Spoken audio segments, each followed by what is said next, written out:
मी primer skip करत आहे आणि डायरेक्ट लावत आहे आता फाउंडेशन.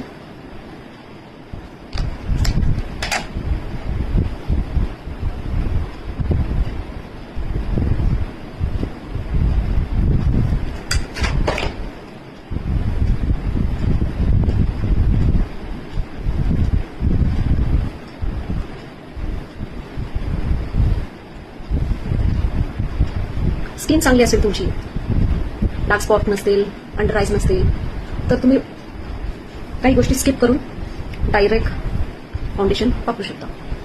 मला सध्या काही प्रॉब्लेम नाहीये, अंडर आईज नाहीये, डार्क स्पॉट्स नाहीयेत किंवा पिगमेंट नाहीये, त्यामुळे मी काही स्टेप स्किप करत आहे.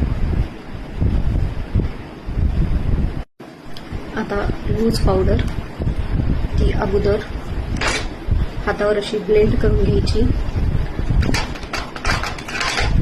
आणि त्यानंतर लावायची.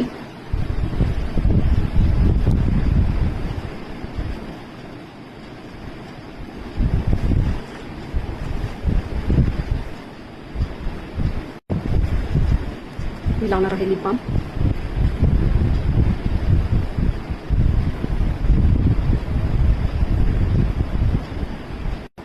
ॲप्लाइन करू जे गरजेचं आहे, कारण आणखी शार्प दिसेल चेहरा.